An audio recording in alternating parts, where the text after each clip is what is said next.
Scot Pollard, and he's with us here on Tiki and Tierney, CBS Sports Radio. Scotty, how are you today, man? Oh, I'm doing great. How are you guys doing? We're doing well. Now, you're competing on Survivor, huh? So, I mean, you're obviously still trying to scratch that competitive itch, but, I mean, you got some money. I'm sure you invested wisely. Why are you going to go torture yourself like this, man? Well, I've given a lot of my money away. I'm divorced. I don't know if you ever heard of that. Oh, But, thankfully not intimately, but yes.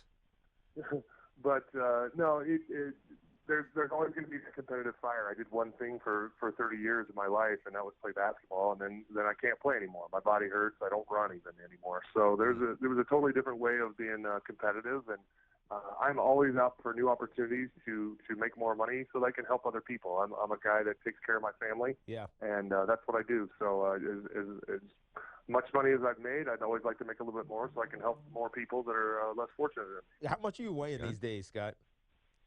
320. 320. Are you really? Wow. No. The reason I ask is because I'm looking at the Survivor. I guess the theme this year was brains, brawn, beauty. So you fell into brawn, obviously, right?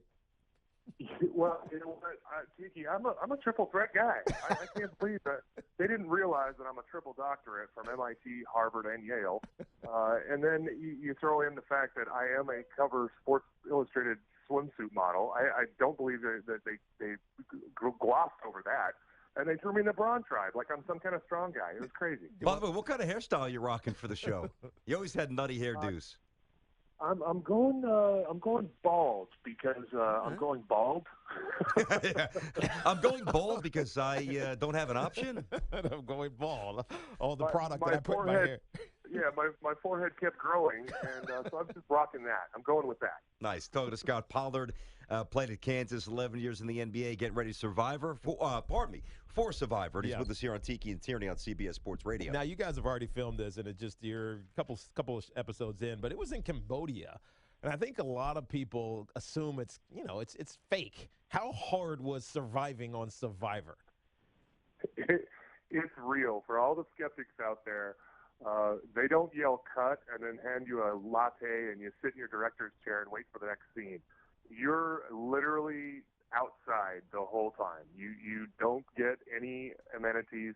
You can't even look at somebody's watch. If one of the crew is wearing a watch, you can't even look at their watch. You have no idea what's going on. There's no luxury. There's no cheats. You are in it, and you are actually in the elements. There's nothing fake about the show. It is absolutely the surviving part is absolutely real. You're in the mix. Scott, were you the only, I guess, known celebrity on the show, or were there other people that we would know? On this cast, I was the only athlete, and then they had another guy that came over from Big Brother. Gotcha. His name's Caleb Reynolds. So he was very recognizable in the reality TV scene. And then all the other cast members are newbies, as they call them. They are just people that have watched the show their whole life and know everything about it, like you and I studied to become professional athletes. Yep. They studied Survivor to get on the show. Wow. And as much of a fan of the show as I was, and the number of episodes I've watched, it wasn't my goal in life, and I didn't study every single episode of every single season. So it was definitely something that was humbling to hear these people talk about the show the way you and I would talk about sports. Hey, Scott, didn't Cliff Robinson do this a year or two ago? Didn't he? Wasn't he on the show? Yeah, Cliff Robinson was on, and that was actually the first time they did Brains, Brawn, Beauty. And so it went well, and they re-racked the idea, and luckily I was able to be a part of it this time around. Well, maybe Uncle Spliffy left you a little dubage behind, so maybe it's not going to be that bad on the island, huh? different island. Uncle Spliffy, I'm happy to hear about his new business venture. That's really cool. I'm glad that is legal. It's not my thing, but I certainly understand there's so many uses for that plant and so many people it benefits. So I don't know why it should be illegal in any way, shape, or form. But I'm glad that he's getting into that. That's a great thing. But hopefully, I didn't contact him because I didn't want to spoil my own strategy with going and calling people that had been on, other athletes or people in the sports arena to figure out how to play the game better or whatever. I wanted to do it my own way and figure it out myself. But we'll see if I had a good strategy and if I made it further, or if I'm first one off. We'll find out. Well, as we know, Scott, once a Jayhawk, always a Jayhawk. So I know you still keep it up on your boys. How much do you still follow the NBA? Quite a bit or no?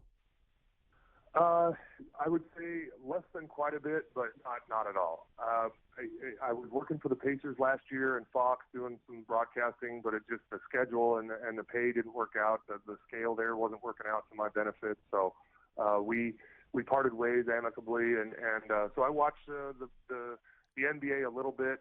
There's less and less guys that I know or that I played with that are in the NBA anymore. Yeah. So that makes it a little harder. Tiki, I'm sure you identify with that. Yeah, without a doubt.